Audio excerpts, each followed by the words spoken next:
veteran rancher, bought a native girl who refused to marry a warrior. The transaction took place on a Tuesday morning in September 1873, when the Wyoming Territory still smelled of gunpowder and broken promises. Jacob Whitmore counted out $50 silver into the weathered palm of Chief Running Bear, each coin catching the autumn sunlight like a small betrayal. Behind the chief stood his daughter, her dark eyes burning with a defiance that made Jacob's chest tighten with something he couldn't name. She was perhaps 19 years old, with the kind of fierce beauty that reminded him of wild horses before they learned to fear the rope. Her name was Singing Wolf, and she had refused to marry Stonehawk, the warrior her father had chosen for her. The refusal had brought shame to her family and threatened the alliance between their band and Stonehawk's people. Now she stood like a prisoner awaiting sentence, her chin lifted in stubborn pride that Jacob recognized from his own mirror. "She is strong-willed," Chief Running Bear said in careful English, his voice carrying the weight of a man making the best of impossible choices. "Perhaps too strong for our ways. Your ways may teach her what ours could not." Jacob nodded, though the words sat heavy in his gut like stones. He was 42 years old, a veteran of battles that had left him with a permanent limp and scars that ran deeper than skin.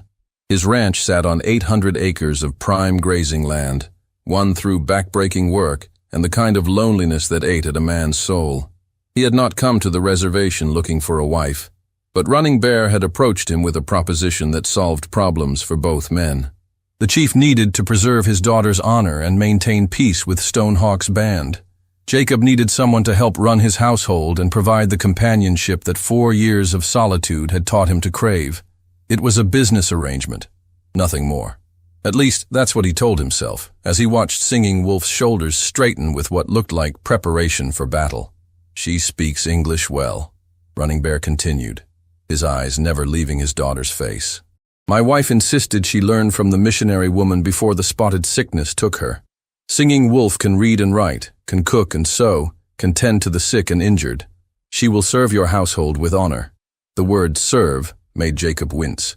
He had seen enough of slavery during the war to know what bondage looked like, and he had no intention of keeping another human being in chains, even invisible ones. But he also understood that this arrangement was Singing Wolf's only alternative to a marriage that would have destroyed her spirit and possibly her life. "I understand," Jacob said quietly, tucking the receipt for his payment into his vest pocket. "She will be treated with respect in my home." For the first time, Singing Wolf spoke, her voice carrying the musical cadence of her native language beneath the careful English words. "I did not ask for your respect, white man. I asked for my freedom. There is a difference."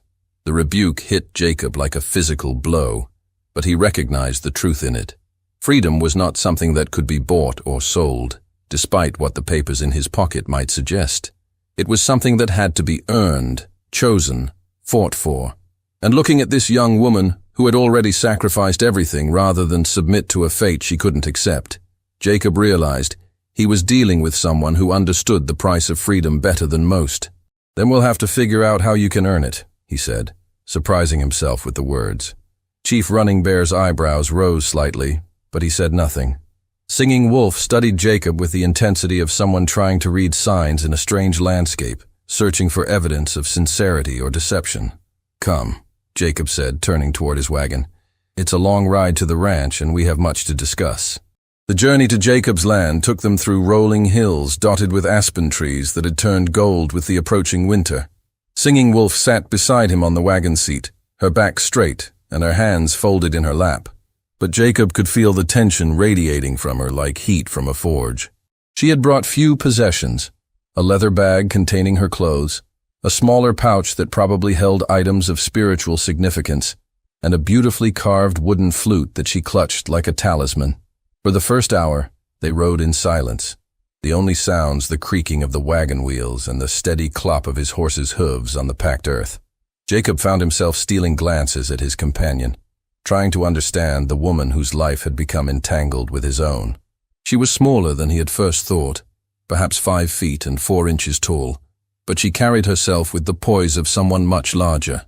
Her black hair was braided with small beads and feathers that caught the light when she moved.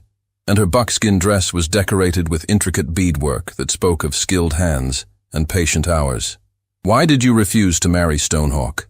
Jacob asked finally, the question emerging from genuine curiosity rather than judgment. Singing Wolf turned to look at him, her dark eyes searching his face as if trying to determine whether he could be trusted with the truth. "He has 3 wives already," she said slowly. "Each one bears the marks of his anger. Each one has learned to walk softly and speak quietly and never, ever disagree with his wishes." Jacob felt something cold settle in his stomach. He had seen enough violence during the war to recognize its signs, and he had sworn never to be part of it again. "Your father knew this?" "My father knew. But Stonehawk's band controls the best hunting grounds, and their alliance means survival for our people during the harsh winters. My happiness was a small price to pay for the lives of many."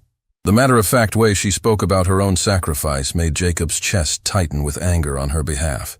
He had never married, had never found a woman who could accept the darkness that the war had left in him, but he had always believed that marriage should be based on mutual respect and affection, not political necessity.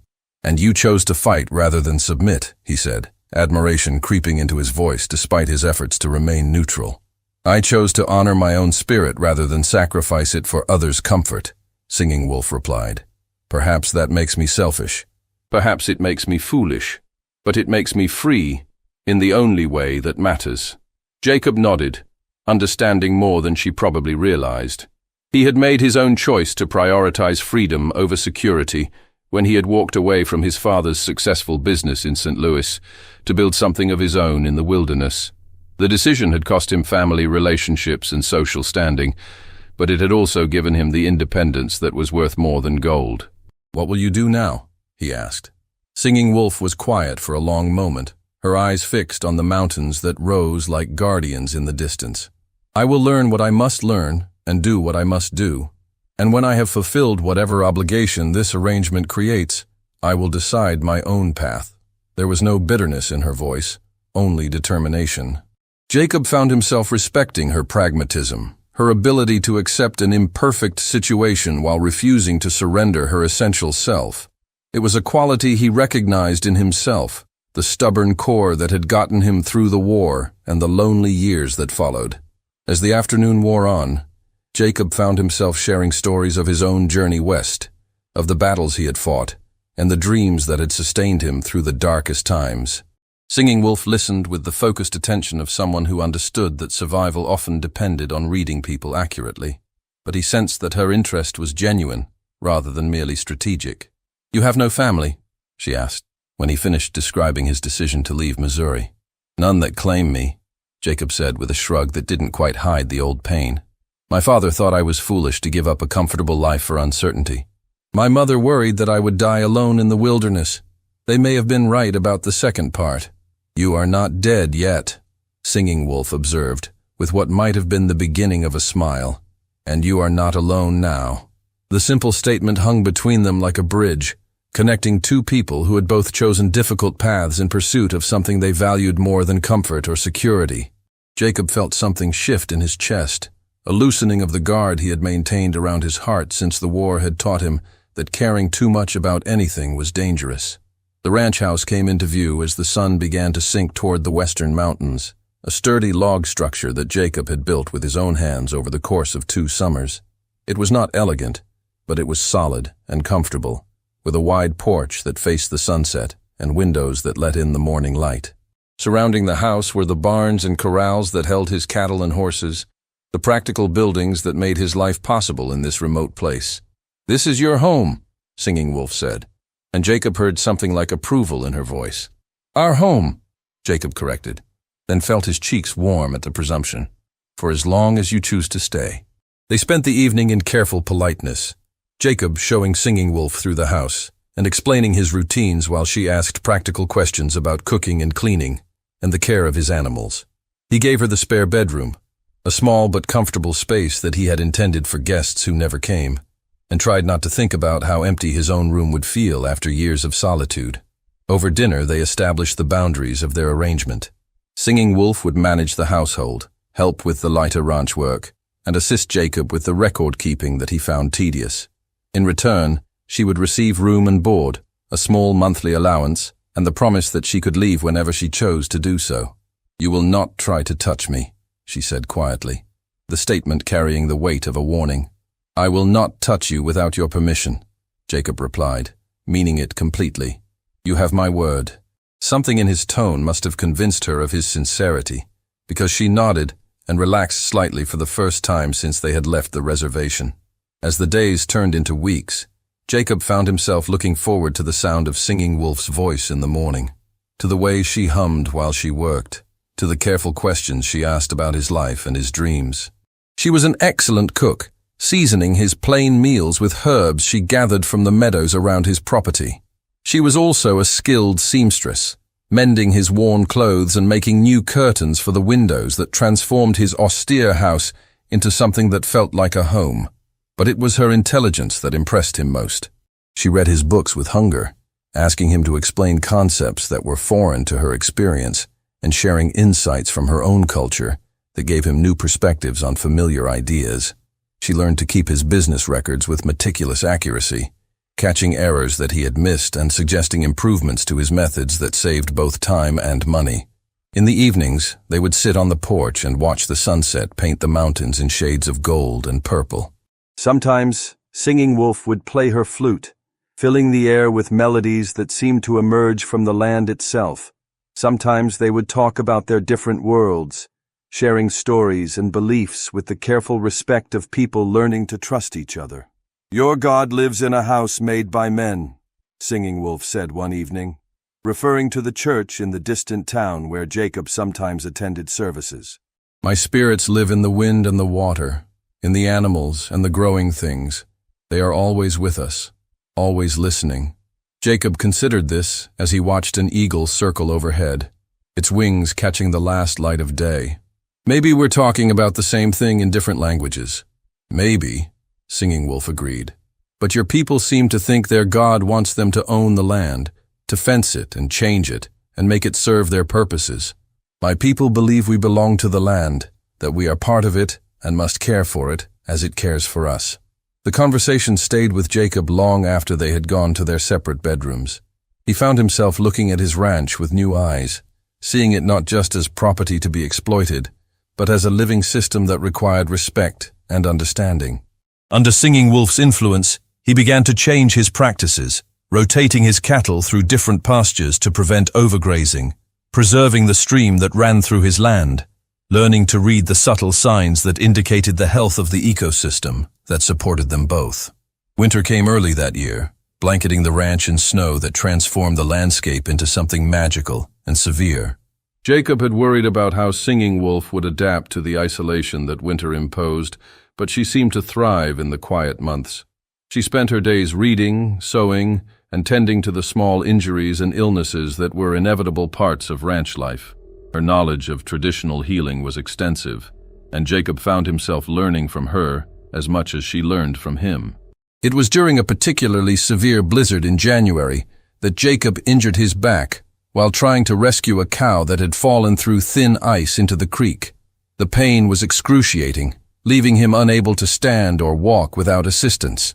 Singing Wolf took charge with calm efficiency, helping him to the house and preparing poultices that eased the inflammation and pain. For 3 days, she cared for him with the dedication of a trained nurse, helping him with tasks that his pride would normally have prevented him from accepting help with. She fed him, bathed him, and administered medicines that were far more effective than anything the town doctor could have provided. But it was her presence that healed him most. The way she sat beside his bed in the evenings and played her flute, or told stories from her childhood that transported him to a world where pain was just another part of the great cycle of existence. "Why are you doing this?" Jacob asked on the 3rd night, when the pain had receded enough to allow coherent thought. Singing Wolf looked up from the shirt she was mending, her needle pausing in its work. "Because you would do the same for me." "How do you know that?" "Because I have watched you with your animals, seen how you care for them when they are sick or injured. Because I have seen how you treat me, with respect and kindness even when you think I am not watching. Because your actions speak louder than your words."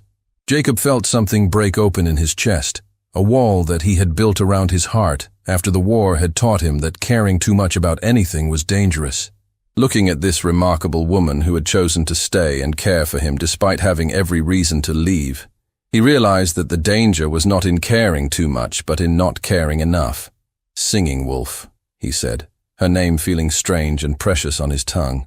"Yes, I think I'm falling in love with you." The words hung in the air between them, honest and vulnerable and terrifying in their simplicity. Singing Wolf set down her mending and studied his face with the intensity of someone trying to read signs in a complex landscape. "I think I am falling in love with you too," she said finally. "But I need to know that you see me as more than just a woman who cares for your house and tends your wounds. I need to know that you respect not just my body, but my spirit, my thoughts, my right to choose my own path." "I do," Jacob said, meaning it with every fiber of his being. "I see you as my equal, my partner, my friend. I see you as someone who has made my life richer and more meaningful than I ever imagined possible." The smile that spread across Singing Wolf's face was like sunrise after a long night, warm and bright and full of promise.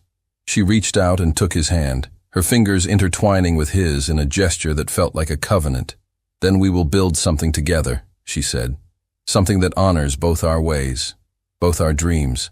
Spring arrived with a rush of wildflowers and new grass, and with it came visitors who would test the strength of the bond Jacob and Singing Wolf had forged. Stonehawk appeared at the ranch with 2 of his warriors, his face painted for war and his hand resting on the handle of his tomahawk. "You have something that belongs to me," he said, his English heavily accented but clear enough to convey his meaning. Jacob stepped onto the porch, his rifle held casually but ready for use. Behind him, Singing Wolf stood in the doorway, her own weapons within easy reach. "I have nothing that belongs to you," Jacob replied calmly. "Everything and everyone on this ranch is here by choice." Stonehawk's eyes flicked to Singing Wolf, and Jacob saw something dark and possessive in his expression. "The woman was promised to me. Her father accepted my gifts. She will return with me and fulfill her obligations." "The woman has a name," Singing Wolf said, stepping forward to stand beside Jacob. "And the woman speaks for herself. I will not return with you, Stonehawk. I will not be your wife or your property. I choose to stay here, with this man who treats me as an equal rather than a possession." Stonehawk's face twisted with rage, and his warriors shifted restlessly behind him. Jacob felt his own muscles tense, recognizing the signs of imminent violence.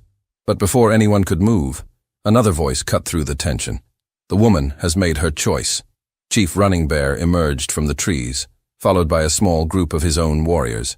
His presence changed the dynamics of the confrontation, reminding everyone that Singing Wolf's father still held authority over her fate. "Father," Singing Wolf said, her voice carrying a mixture of respect and wariness. "Daughter," Running Bear replied, his eyes studying her face with the intensity of a man trying to understand a difficult puzzle. "You look well, happy. This is not what I expected to find." "I am happy," Singing Wolf said simply, "happier than I have ever been. This man treats me with respect and kindness. He values my thoughts and my spirit. He has given me a home where I can be myself without fear." Running Bear nodded slowly, then turned to Jacob. "And you, white man, are you happy with this arrangement?" Jacob looked at the woman standing beside him, at the strength and beauty and intelligence that had transformed his life, and felt his heart swell with emotions he had never expected to experience. "She is the finest person I have ever known," he said. "She has made me a better man, a better human being. I love her with all my heart, and I will spend the rest of my life proving myself worthy of her trust." The chief studied both of them for a long moment, his weathered face revealing nothing of his thoughts. Finally, he turned to Stonehawk with an expression of finality. "The woman has chosen. The arrangement is ended. Take your warriors and go in peace." Stonehawk's face contorted with fury, but he recognized the authority in Running Bear's voice. After a tense moment, he turned and stalked away, his warriors following in sullen silence. When they were gone, Running Bear approached Jacob and Singing Wolf with measured steps. "You have surprised me, white man. I did not expect to find my daughter thriving in your world." "She has brought your world to mine," Jacob replied.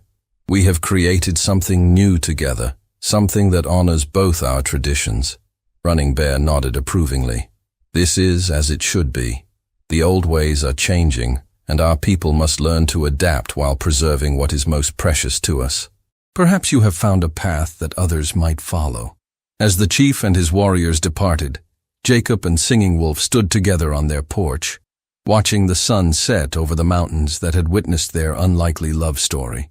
They had faced down the past and chosen the future, had proven that love could transcend the boundaries of culture and race when it was based on mutual respect and understanding. "What do we do now?" Jacob asked, his arm around the woman who had become his partner in every sense of the word. Singing Wolf smiled, the expression lighting up her face like dawn breaking over the prairie. "Now we live, we love, we build the life we have chosen together." That evening, as they sat on their porch and watched the stars emerge in the darkening sky, Jacob realized that his purchase of $50 silver had bought him something far more valuable than he had ever imagined. It had bought him the chance to discover that true wealth lay not in owning someone else, but in being chosen by someone who was free to leave. Singing Wolf played her flute as the night deepened, the music floating across the valley like a blessing. The melodies spoke of two worlds coming together, of love that transcended difference, of hope that could survive even the darkest times. And Jacob listened with the wonder of a man who had learned that the greatest treasures in life were not the ones that could be bought, but the ones that could only be earned through patience, respect, and the courage to open one's heart to another human being. The ranch that had once been a refuge from the world had become a bridge between worlds, a place where different cultures could meet and learn from each other. And at its heart were two people who had discovered that love was not about possession, but about liberation, not about changing someone else, but about becoming worthy of their choice to stay. In the years that followed, Jacob and Singing Wolf would face other challenges, other tests of their commitment to each other and to the life they had built together. But they would face them as partners, as equals, as two people who had learned that the strongest bonds were forged not in the heat of passion, but in the steady flame of mutual respect and understanding. The veteran rancher had thought he was buying a housekeeper. Instead, he had found a wife, a partner, a teacher who had shown him that the greatest victory was not in conquering someone else, but in earning the right to stand beside them as they conquered their own fears and limitations. And the native girl who had refused to marry a warrior had discovered that true strength lay not in rejecting all connection, but in choosing the connections that honored her spirit and allowed her to become everything she was meant to be. Together, they had written a new story, one that would be told around fires for generations to come, as an example of how love could triumph over prejudice, how respect could bridge the deepest divides, and how two people from different worlds could create something beautiful when they chose to see each other not as strangers, but as fellow travelers on the long journey toward understanding and acceptance.